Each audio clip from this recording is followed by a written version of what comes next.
बिस्मिल्लाहिर्रहमानिर्रहीम। अस्सलाम वालेकुम। कैसे हैं व्यूअर्स? वेलकम है आपका YouTube channel cooking with Mariam पर। आज मैं आपकी सबकी फेवरेट रेसिपी लेके आई हूँ, कड़ी की रेसिपी।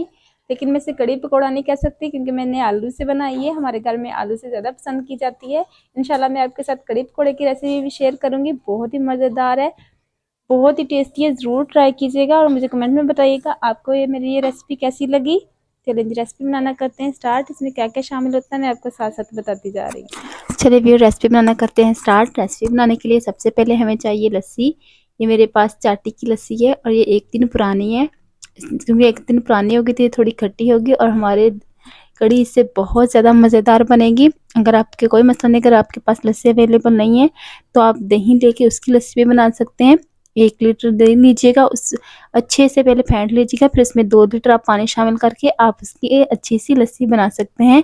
उससे भी आपकी कड़ी बहुत मज़ेदार बनेगी। 1 अदद प्याज लिया है मीडियम साइज़ का, इसको बारीक बारीक काट लिया है। टमाटर है 2 अदद, इनको बारीक काट लिया है। हरी मिर्च का पेस्ट बना लिया है, जूसर में थोड़ा सा पानी डाल के अच्छे से ग्राइंड कर लिया है, क्योंकि इससे कड़ी ज़्यादा मज़ेदार बनेगी। और लहसुन अदरक का पेस्ट है। और ये कड़ी मैं आलू के साथ बना रही हूँ, तो ये मेरे पास आधा किलो आलू थे, इनको भी बारीक क्यूब्स में बना लिया है, क्योंकि हमारे घर में आलू के साथ ज़्यादा पसंद की जाती है। आप पकौड़ों के साथ भी बना सकते हैं, उसकी रेसिपी मैं आपके साथ ज़रूर शेयर करूँगी।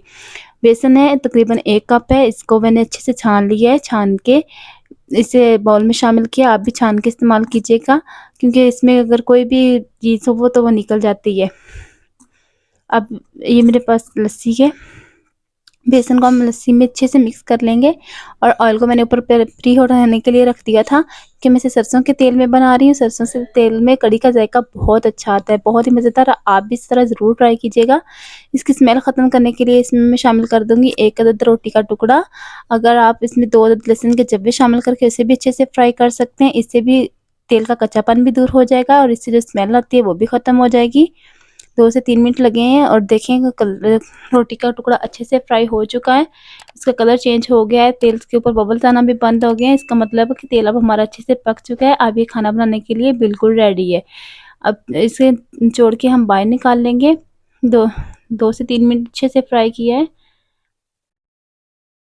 टुकड़े को हमने रोटी के टुकड़े को निकाल लिया है बाहर। अब इसमें 2 अदद तेज़ पत्ते शामिल करेंगे। कड़ी में तेज़ पत्ता कड़ी पत्ता ना जाए ये तो हो ही नहीं सकता। और आधा फूल बादियान का फूल भी अगर आपके पास हो तो आप ज़रूर शामिल कीजिएगा, इससे बहुत अच्छी खुशबू आती है। आधा चम्मच जीरे का शामिल करके फ़ौरन इसमें प्याज डाल देने, क्योंकि तेल हमारा ऑलरेडी गर्म था तो हमारे मसाले जल जाने थे अगर हम वेट करते। तो फ़ौरन ही इसमें प्याज शामिल कर दिए और 2 से 3 मिनट हम प्याज को गोल्डन कलर चेंज तक फ्राई करेंगे। जब तक हमारा प्याज फ्राई होता है, साथ ही हम इसमें बेसन मिक्स करके अपनी लस्सी को भी तैयार कर लेते हैं।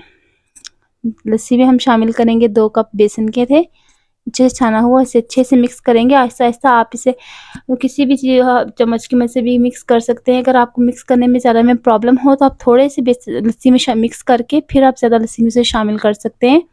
अच्छे से चम्मच हिलाते हुए इसे मिक्स करेंगे। अगर आप इसे स्पैचुला से भी करने में मुश्किल हो तो आप जूसर वाला जग होता है उसमें शामिल करके उसमें भी हम इसे मिक्स कर सकते हैं। 2 से 3 मिनट इसमें ग्राइंड करेंगे बेसन और लस्सी डाल के, तो अच्छे से हमारा मिक्स हो जाएगा। से चलाते हुए मिक्स करेंगे, साथ साथ अपने प्याज में भी चम्मच हिलाते जाएंगे ताकि हमारा प्याज भी ना जल जाए। दोनों चीज़ों को बराबर हिलाते रहना है। देखें प्याज का अच्छा सा कलर आ गया। अब इसमें हम शामिल कर देंगे लहसुन अदरक का पेस्ट। 2 चम्मच लहसुन अदरक का पेस्ट है, इसको अच्छे से शामिल करके इसे 2 से 3 मिनट पकाएंगे, इसका कच्चापन दूर होने तक चम्मच हिलाते हुए। साथ साथ चम्मच भी हिलाते जाना है ताकि हमारे प्याज जो है लहसुन है वो जल भी ना जाए, क्योंकि तेल हमारा ज़्यादा गर्म था, क्योंकि पहले भी गर्म किया हुआ था, प्याज के साथ भी ये गर्म हो रहा था। लस्सी भी हमारी तैयार हो गई है, इसे हम कर देंगे साइड पे। अब इसमें हम शामिल कर देंगे अपने कुछ स्पाइसेस। बहुत ज़्यादा मसाले नहीं इसमें चाहेंगे, करके बेसिक मसालों के साथ बहुत अच्छी और बहुत मज़ेदार कड़ी बन के तैयार हो जाएगी। ज़रूर ट्राई कीजिएगा और मुझे कमेंट में बताइएगा कि आपको मेरी ये रेसिपी कैसी लगी।